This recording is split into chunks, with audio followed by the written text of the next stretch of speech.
그러므로 형제들아 내가 하나님의 모든 자비하심으로 너희를 권하노니 너희 몸을 하나님이 기뻐하시는 거룩한 산 제물로 드리라. 이는 너희가 드릴 영적 예배니라. 여기서 제가 주목하고 싶은 단어는 영적이라는 단어입니다. 이미 이 말씀을 저번 주에 제가 설명을 한다고 몇 가지 설명을 했습니다.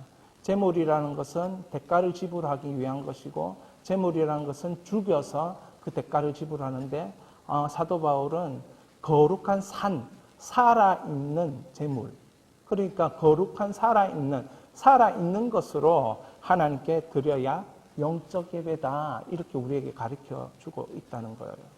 그런데 이 영적이라는 단어를 사도 바울이 왜 사용했을까? 헬라어로는 로기코스라는 이 단어인데, 당시에 로기코스라는 이 단어는 어떤 뜻이었냐면 합리적인 사려 깊은, 이런 뜻이었어요.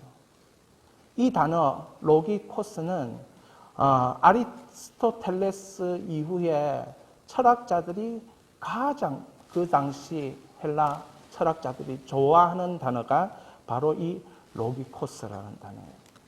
여러분, 이 성경 번역 선교사님들이 그 나라에 가서 번역을 할 때에 그 나라에 통용되는 단어들, 이해가 잘 되는 단어들을 가지고 번역을 하지요.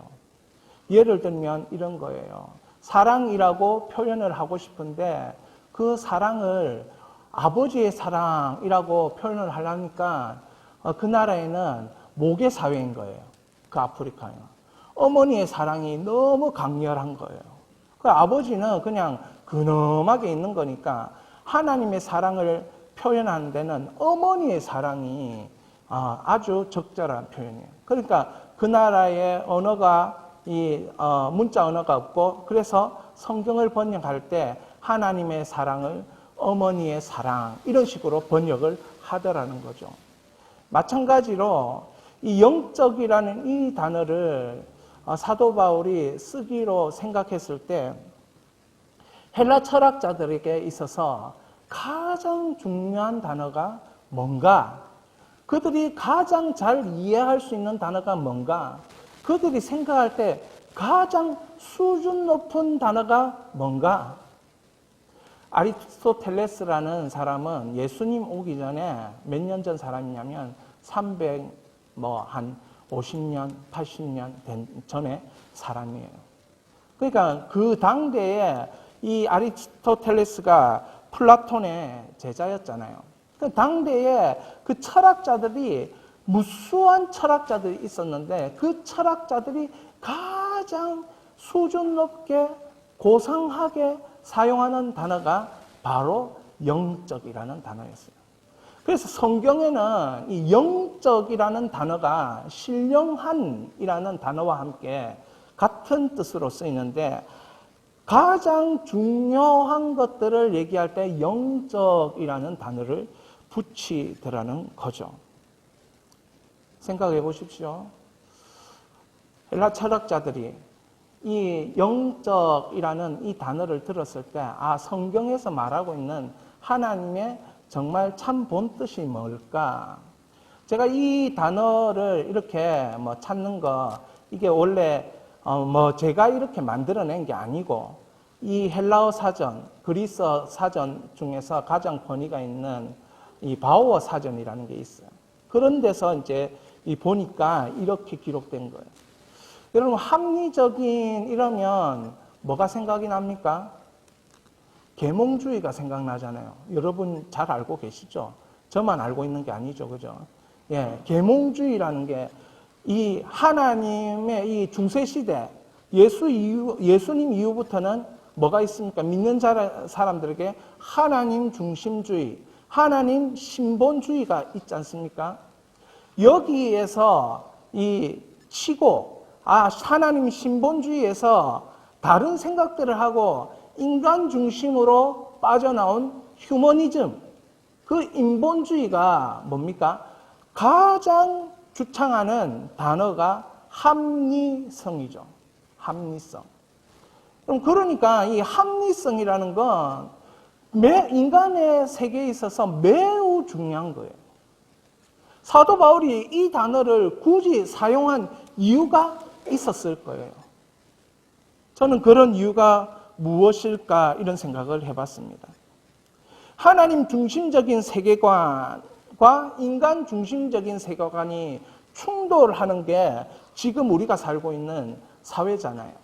세상이 세대가 그런 세대인데, 그럼 그 충돌로 인해서 어떤 사람들은 각기 따로 살아야 된다, 이원론을 얘기하면서 거룩한 것은 거룩하게, 나쁘고 타락한 것은 타락해. 그거 다 사회와 교회는 거룩은 합할 수 없다, 세상은 합할 수 없다, 이렇게 만들잖아요. 그게 또 틀린 부분이 아니고 맞는 부분도 있죠. 동시에 틀린 부분도 있다는 것을 우리는 잘 알고 있습니다. 여러분, 계몽주의자들이, 당대 이런 철학자들이, 아리스토텔레스 이외의 철학자들이 우리보다 덜 떨어져서 그 사람들이 합리성을 얘기했겠습니까? 그들이 우리보다 덜 똑똑해서 지능이 낮아서 지식의 양이 적어가지고 그 사람들이 인본주의를 얘기했겠습니까? 계몽주의자들이 고민 많이 했을 거예요. 무슨 고민을 했냐? 설명할 수 없는 것에 대하여 논하는 것이 힘든 거예요. 여러분, 중세시대, 그리고 이 가톨릭 시대, 그리고 계속 이 교황시대, 이 시대는 어떤 시대냐면 설명할 수 없는 것을 그들이 답을 내버리는 시대인 거예요. 여러분, 신본주의가 뭡니까?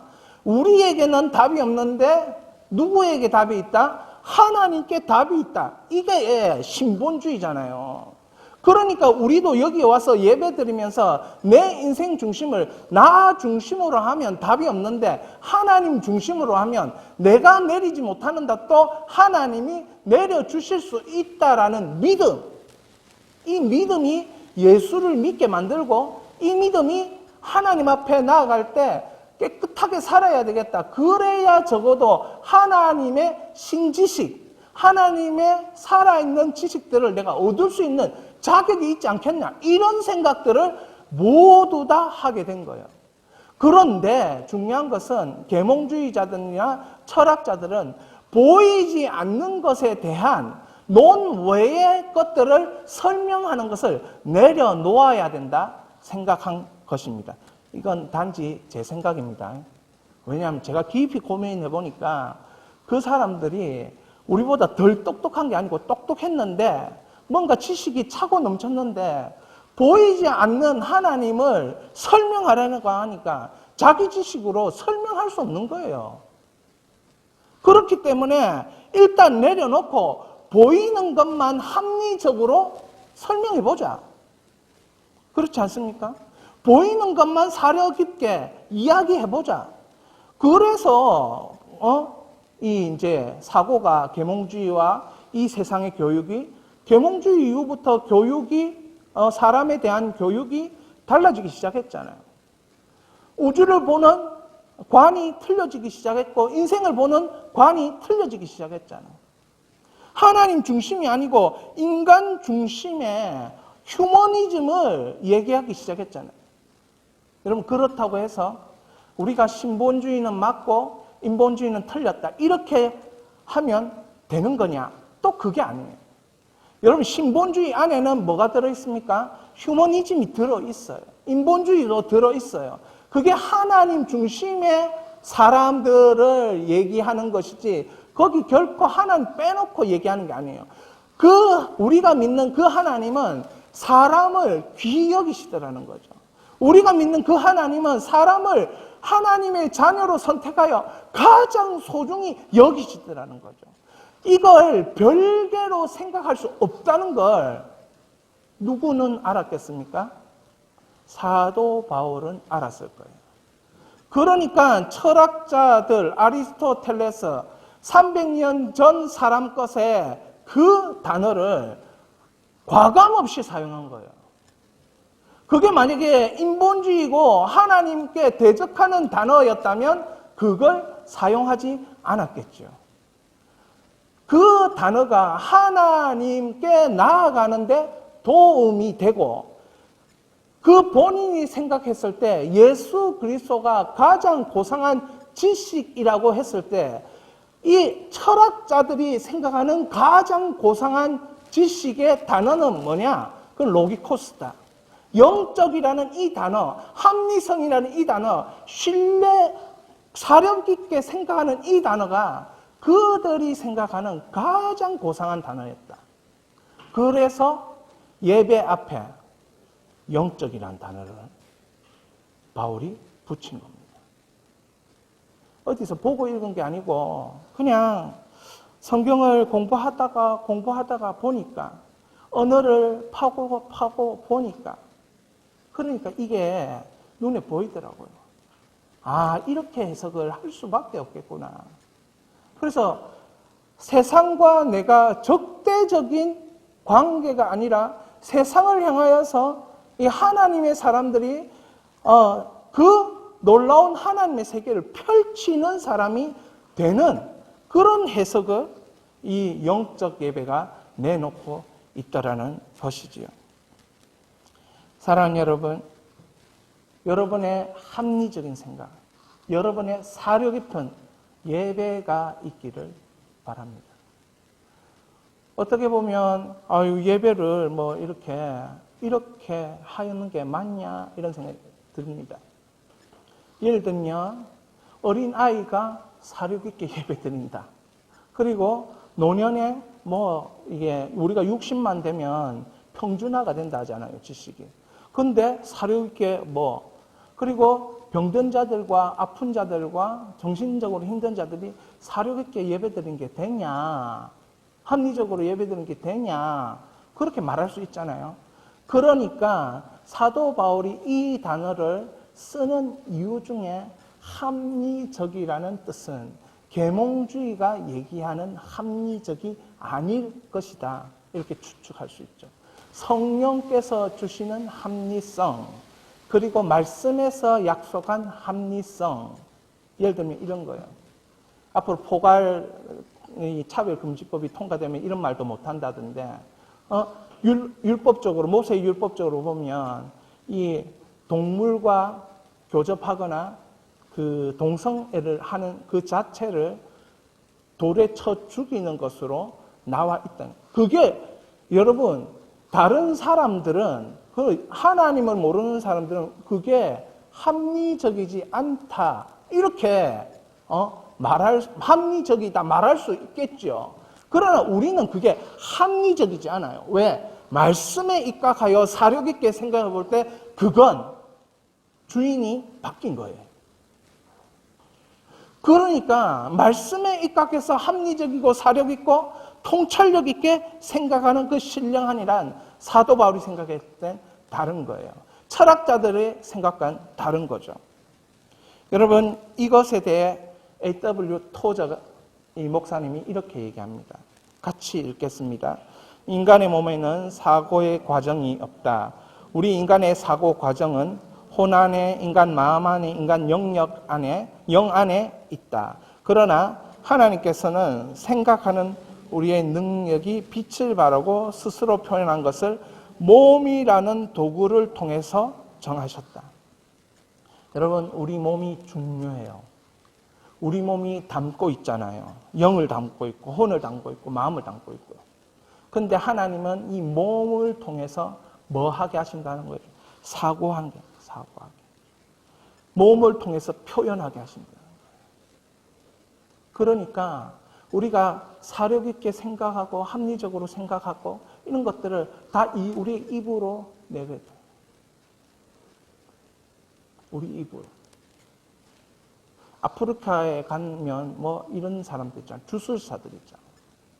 그건 합리성을 완전히 뛰어넘는 거잖아요. 뛰어넘는다라고 하는 표현이 아니고 합리성을 무시하잖아요. 우리나라의 주술도 합리성을 무시하는 푸닥거리들이 얼마나 많습니까? 그런데 기독교는 합리성을 무시하지 않는다. 우리가 열렬히 기도하고 열렬히 하나님 앞에 나가고 열정적으로 그분 앞에 부르짖는다 할지라도 내 속에 이 몸이 그 합리성과 사려 깊음과 그 신령함, 영적인 것을 믿고 나가는 거예요. 할렐루야. 그럼 이게 없으면 안 된다는 거죠. 그래서 루터는 이렇게 말합니다. 같이 읽겠습니다. 내가 가장 마음에 품고 있는 유일한 교리는 그리스도에 대한 믿음, 그리스도에 대한 신앙, 즉 나의 모든 신학적 사고는 주야로 그리스도를 믿는 신앙으로 흐른다. 여러분, 계속 이 루터가 쓴 글이 엄청나거든요. 루터가 독일어로 성경을 번역했잖아요, 원어에서. 루터 이후로 성경이 누구에게나 읽어질 수 있는 그런 성경에 대한, 말씀에 대한 자신감이 회복된 거예요. 그러니까 루터는 누구보다도 생각을 많이 하고 누구보다도 말씀으로 인해서 고난도 많이 받고 이 말씀으로 그 당대 세계석에서 왕따 당하고 그 루터가 쓴 뭐 탁상 담화라든지 이런 것들 어디 숨어가지고 몇 명 모여 앉아가지고 맨날 진리가 뭔지 그 안에 뭐 그 뜻이 뭔지 계속 그런 거 얘기하잖아요. 그 루터에 대한 논문이 뭐 제가 이런 얘기 들었는데 들은 거니까 그냥 얘기할게요. 루터에 대한 논문이 제일 많대요. 논문 중에서 루터를 연구한 논문이. 그런데 루터는 모든 사고를 하면서 이게 주야로 자기의 삶에 이 사고하는 모든 행동이 흘러 넘치는데 어디로 흘러 넘치느냐? 예수 그리스도를 믿는 신앙으로 흘러 넘쳤다는 거예요. 여러분, 사고 깊은 그 합리성을 가진 삶은 예수 그리스도를 믿는 신앙으로 흘러 넘친다는 것이에요. 그래서 여러분들이 영적이라는 단어가 참 모호하잖아요. 근데 사도 바울은 이 영적이라는 단어를 진짜 많이 사용하거든요. 신령함이라는 단어를 진짜 많이 사용합니다. 중요할 때마다 영적이나 신령한, 영이나 그리스도의 영, 뭐 이런 단어들을 사용한다는 거죠. 그러므로 여러분들의 삶이 영적인 삶이 될 수 있기를 바랍니다. 영적인 삶이 되어야 하나님의 뜻 가운데 살 수 있습니다.